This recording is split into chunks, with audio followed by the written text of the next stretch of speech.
How's it going, everyone? As always, my name is Jimmy Champagne and this is PSReady, my channel all about PlayStation. I'm currently at 191,000 subscribers. I've only got 9 to go before 200K. If you've been watching this channel for a while or you're new here, it would really help me out if you subscribed. In today's video, I've got 3 awesome topics for you. The first one is that your iPhone is about to become the portable PlayStation of your dreams. The second one is that your PC is basically a PS5 now. And finally, there's an article making the rounds that suggests the PS5 is hit its limits, but I really don't believe that, and we're gonna get into why. Real quick before I jump into it all, just wanted to say thanks for all the nice comments about me going over my physical pickups. I want to clarify something. I have a lot of physical games. I've been buying mostly physical games this generation, but once I moved into this house and Best Buy became like 30 minutes away, Amazon started delivering games late and all that, it became just easier to get digital games. So it's really just the past few PlayStation releases. So lately I'm just fixing that because of the digital issues I've been having with my PS5 launch model. And also I went on eBay and I picked up some older games that I've been really wanting to check out on PlayStation. So I'll continue that series. I really appreciate the comments on it. I'm glad you guys liked it. Let's jump into this first news story, which again is that your iPhone basically just became the portable PlayStation of your dreams. So I know phone gaming isn't really the coolest thing in the world. I personally don't really like it all that much. The only time I really play on my phone at all is at the gym when I'm doing cardio specifically. My only cardio is I sit on the treadmill, I walk at an incline of 10, and I walk at a speed of 3 for like 30 minutes to an hour. And passing the time on Twitter or TikTok, it just doesn't really feel very fun. So I'd rather just play a few mobile games. And what I've been doing is playing games like Final Fantasy VII, the original, not Ever Crisis, which is like gotcha trash. I've been playing the original Final Fantasy VII. And while I'm sitting there at the gym, I get really into this game and then I come home and I want to play it more, but I just don't want to play it on my phone. The alternative I've set up at home, which I still don't really love, is playing the game with a DualSense on my 12.9-inch iPad Pro.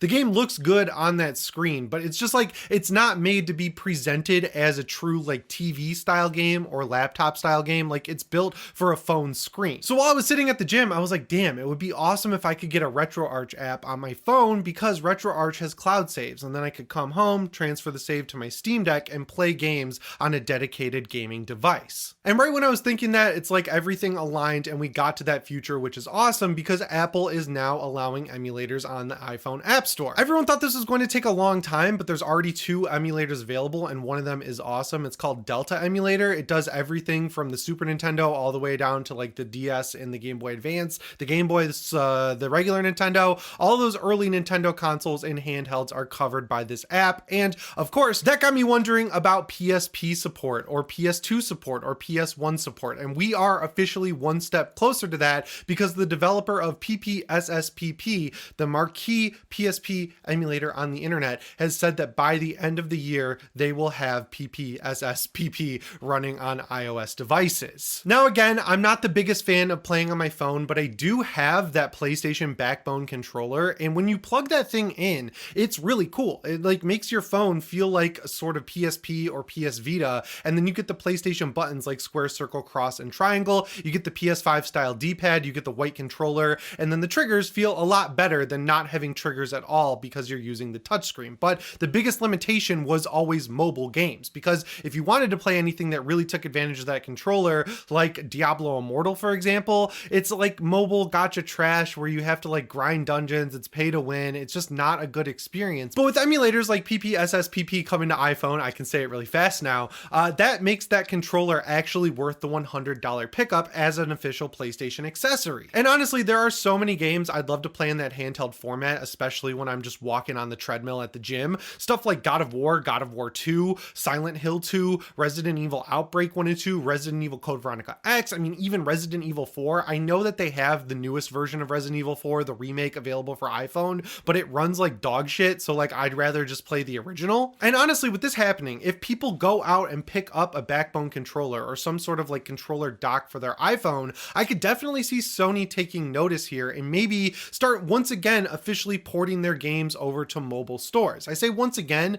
because there was this awesome phone they made back in the day called the Xperia Play that was like a slide up PSP. It looked like the PSP Go, but it also doubled as a phone, and it had a touch little layout that had 2 virtual joysticks, a D-pad, the PlayStation face buttons, start select, everything you would need. It even had triggers, and Sony actually started porting PS1 and PSP games over to Android, and if you had that phone, you could officially buy them. So they've done this before, but back in the day, no one was buying that phone. Everyone was buying flagships like the Galaxy whatever at the time, or the iPhone whatever number they were on, so they didn't really feel the need to continue supporting it. But now with emulators, with these great controllers, with everyone having these insanely advanced, super capable, super chip phones in their pocket that can play these retro games, why wouldn't Sony want to port them over and sell them for like $2 or $3 on the App Store? It's like a no-brainer, because all they'd have to do is just make their own emulator or port the emulator they already use on the PlayStation 5 down to the iPhone, and then they're good to go. And I know mobile games are not the best way to expand your market, but really it's better than any alternative that I can think of. Like when you look at what Xbox is doing, they're doing it in the most haphazard way possible. Like they want all their games on PC. Their PC app is terrible. A lot of games that are officially Xbox owned, like Fallout 76, if you want to play the Game Pass version of that game on PC,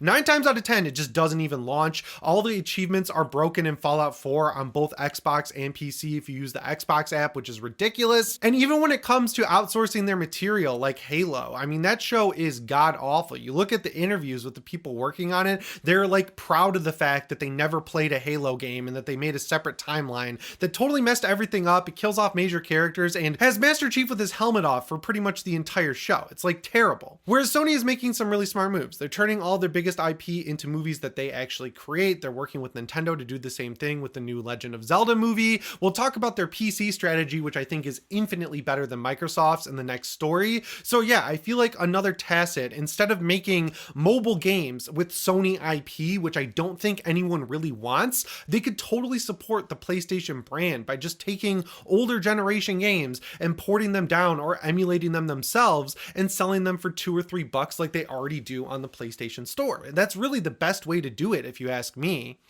I mean, all these PSP games that I tell you guys to grab when they're on PS Plus, like Resistance Retribution and Pursuit Force and every other one, like Killzone Liberation, there's so many great examples, Metal Gear Solid Peace Walker, all of those games would lend themselves really well to the iPhone because they were already made with mobile in mind because they're PSP games. So if all you need is a backbone controller that you can get for like 60 or 70 bucks when they're on sale, I think that would be a really cool way to expand the PlayStation ecosystem out. The one thing I would really want them to do though is implement PlayStation Network support with trophies, being able to log into your account, being able to chat with friends, and eventually have your saves transfer between your iPhone and the PlayStation 5. Because as much as I love playing Final Fantasy VII on my Steam Deck, the ultimate dream for me is playing it on my phone and then coming home and playing it on my big TV on my PlayStation 5. And that brings us to the second news story perfectly, which is them heading in the right direction on that front with Ghost of Tsushima's PC release. So this one's coming out really soon. I'm pretty sure it's May 13th. They've detailed the PC specs today, and honestly, this is one of the easiest games to run if the specs are to be believed that I've ever seen come from Sony or really any PC developer, especially considering how good Ghost of Tsushima looks. Like, it's still graphically one of the best looking games I think Sony or really anyone has ever really put out. I'm pretty sure to get 720p 30 you need like a 960 and an i3, which is well below the Steam Deck specs, so I think this game will have no trouble running on the Steam Deck. But if you're like me and you've got a 4090 PC with an i9 in it that's just an absolute beast, you can take advantage of like 4K using things like DLSS 3 or FSR 3. So as far as the port itself goes, I think we're in for a really special treat from Sony here, which makes sense because this is one of their most high profile games. But tucked away in the article that announced the specs is a new update to the way PlayStation games work on PC that's absolutely phenomenal. It's what I've been asking for since they started porting games in the first place. So right now, you can't really connect to the PlayStation Network. Before, with games like Spider-Man Remastered, you could connect your account and then you would get skins in the game, but you couldn't really do anything with your actual PlayStation account. With Ghost of Tsushima, that's changing completely. Sony has developed from top to bottom a brand new overlay that really goes way farther than I thought it would for the initial launch. So not only are you going to be able to log into your account, you're going to be able to earn separate trophies for Ghost of Tsushima on PC. So whether or not you played it on PS4, PS5, or never touched it at all, you're going to be able to re-earn the Platinum Trophy in this game, which is incredibly simple platinum trophy to get. I didn't get it on PS5. I will definitely be getting it when it comes out on PC. They've also gone ahead and made it so you can chat with your friends on the PlayStation overlay on PC. So if someone wants to play Helldivers 2, for example, theoretically that game will eventually get an update that allows this overlay, and you'll be able to do matchmaking with PS5 players all right from within the game using this PlayStation overlay. And I think this is the best way to do it, because having their own app, I'm pretty sure they'll eventually get there. But in the meantime, all the people who want to play these games on PC are going to be buying them on Steam. They probably are looking at the Epic Game Store and saying, wow, they totally screwed that up. If we want people to adopt our store in any way, we need to hit the ground running with a quality functional product. So for right now, all we're going to include is this layout or an overlay while we work on finishing up the PC app. That makes a lot of sense to me. And the last feature it includes is full crossplay with PS5. So if you want to play the Legends mode in Ghost of Tsushima and people you know are playing it on PS5, you can matchmake with PS5 players from within this overlay, which is great. It connects the ecosystems and makes PlayStation more of an ecosystem and less of a siloed off brand without losing its identity, right? Like, you're not playing it on Xbox or the Nintendo Switch. You're playing against PC players or with PC players, because it's PvE, in a way that you never would really, because PC players would probably not want to buy a PS5 in the first place because they were willing to spend thousands of dollars on a gaming PC. They want the highest quality entertainment system downstairs in their basement like I have it. They're totally fine playing there. They're not crazy like me, and they don't play most of their games on PS5 and the select few on PC. The one thing that's kind of a bummer is that this doesn't include cross save, and I think I know why. So to get cloud saves on the PlayStation 5, it's actually a PS Plus feature. So if you pay for PS Plus, all of your saves go to the cloud, and then when you get a new PS5 or you re-download the game, you can just download the save from the cloud and you're ready to go. If they want cross save on PC, they're going to have to think of some way to sell this, because there isn't really a way, as far as I can tell, that they'd be able to sell a PS Plus subscription to people on top of Steam. Or maybe they could, because you can subscribe to Fallout First with Fallout 76 through Steam, but I don't think it would go over very well for them to say, hey, if you want cross save with your PC games and your PS5 games, you're going to have to pony up and pay for PS Plus. And then the alternative is it remains a paid feature on the PlayStation 5 and it's a free feature on the PC. We've seen how Xbox players are reacting to exclusive skins and items in Sea of Thieves on PS5, and spoilers, it's not great. And I think rightfully so in that case. Like, it is kind of dumb for Xbox to make a game for PlayStation 5 and have PlayStation be able to get exclusive content within that Xbox Studios game. I totally understand why they'd be upset. And if that future came true where PS Plus costs money on the PlayStation 5 and I got the same features on PC for free, which I kind of already do because you don't need PS Plus to use Helldivers Online, for example, I'd be pretty mad, right? Like, that's not really fair to the PlayStation users, who are the hardest core fan base that Sony really has. And the third news story I have for you guys today is coming from this article on WFC Tech, which is a website I cite a lot. They do really good tech spec breakdowns about everything from like the PS5 to the PS5 Pro, the Xbox Series X, and the Steam Deck. I love using that site for all my channels. The new article is basically built around a tweet thread from an AMD insider named Kepler,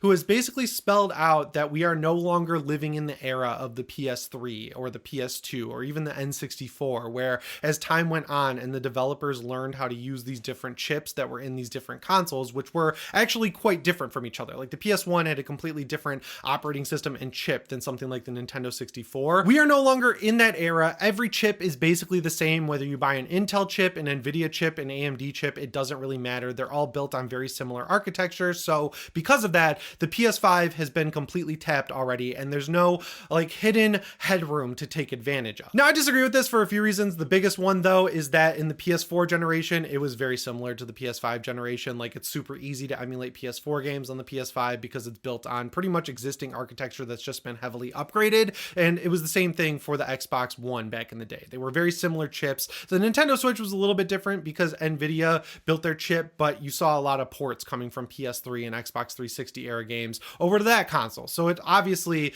pretty similar to how we're dealing with things right now. And there's one key studio that no one seems to mention when they make broad statements like this about there not being any headroom, and that's Naughty Dog. Back in the PS3 generation, they pushed the limit on every game they put out, whether you're talking Uncharted 1, 2, and 3, which were all incrementally more advanced than the other ones. And then finally, the last big game we got on the PS3 was The Last of Us. And when they ported that game up to PS4 with the remastered edition, it was like not that big of an upgrade. The PS3 was able to have all of its untapped potential hit right at the end of the generation. And then Naughty Dog Dog did the same thing with The Last of Us Part 2, which still to this day, a PS4 game that ran great on PS4 and PS4 Pro at a consistently locked 30 FPS at a really high resolution, it still looks as good, if not better, than the vast majority of next-gen games we've been getting for the past 4 years or so. If the limit of the PS5 has truly been hit, I'm personally fine with that because games look amazing, they run really well. There are third-party outliers that don't look or run amazing, but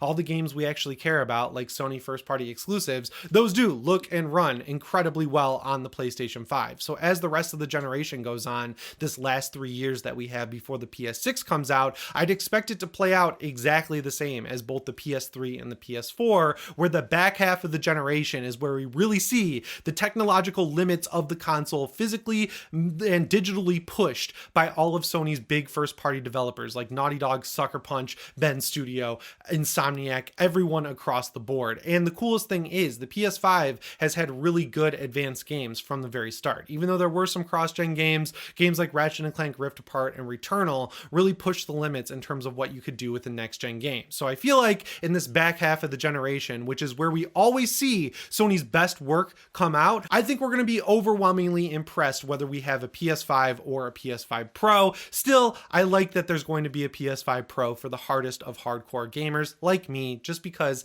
I play a lot on PC. It's hard not to notice the difference between console and PC, and anything Sony can do hardware-wise to lessen that gap, that's just going to be more exciting for me at the end of the day. And I'm assuming that most people who have ever played on PC probably feel pretty similar. Once again, if you haven't subscribed, please subscribe and set your notifications to all if you haven't already. As always, my name is Jimmy Champagne. I'll see you in the next one. Thanks for watching, and shape on. Oh, and here's a little Easter egg at the end of the video. I saw people asking what shape on means. It's from my Halloween channel. In Halloween 1978, Michael Myers is called the Shape once he transcends into this masked murderer. And this guy, Mark, used to comment on all my videos, like right away when I would post them, shape on in all caps. So I was like, that's a cool phrase. It's kind of funny. I just started saying it. So it came from the comments on my Halloween video like 5 or so years ago. So shout out to Mark. If you're watching this channel, I doubt you are because you're a Halloween fan and probably not a PlayStation fan, but now you know where shape on comes from.